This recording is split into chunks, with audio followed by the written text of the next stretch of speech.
আচ্ছা, হঠাৎ আমাকে একজন এসে বলে যে জানিস আমার বন্ধুর গার্লফ্রেন্ড কতটা ম্যাচিওর। আমি বললাম কতটা ম্যাচিওর? বলছে আমার বন্ধু আড্ডা দিচ্ছে আমাদের সবার সাথে, ওর গার্লফ্রেন্ড ফোন করেছে, করে বলছে শোনো তুমি কোথায় আছো। আমার বন্ধু বলেছে আমি আড্ডা দিচ্ছি, আমি তোমাকে পরে ফোন করছি। তো আমার বন্ধুর গার্লফ্রেন্ড বলেছে ঠিক আছে, বলে ফোনটা রেখে দিয়েছে, একটাও কথা বলিনি। কত ম্যাচিওর ভাব। আমি তখন বললাম থাম ভাই, এটাকে ম্যাচুরিটি বলে না।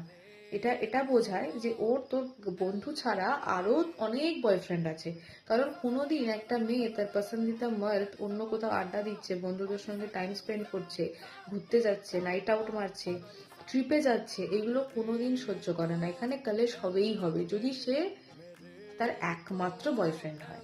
আর যদি সে ছাড়াও আরো অনেকেও তার সো কল্ড বয়ফ্রেন্ড হয়, তাহলে তার কোনোই যায় আসবে না যে তার এই বয়ফ্রেন্ড বা ওই বয়ফ্রেন্ড কোথায় আছে, কার সাথে আছে। তো এটা ম্যাচুরিটি নয়, এটাকে ম্যাচিওর হওয়া বলে না। এটাকে বলে আমি কনফার্ম হয়ে গেলাম যে আগামী 1-2 ঘন্টার জন্য এ সেট, একে আমাকে ফোন করতে হবে না, এ আমার সাথে নেই, আমি বাকিদেরকে টাইম দিতে পারবো। কিন্তু যার কাছে একটাই মাত্র বয়ফ্রেন্ড আছে, সে 24টা ঘন্টার মধ্যে তোকে 23 ঘন্টাই তোকে জ্বালাবে।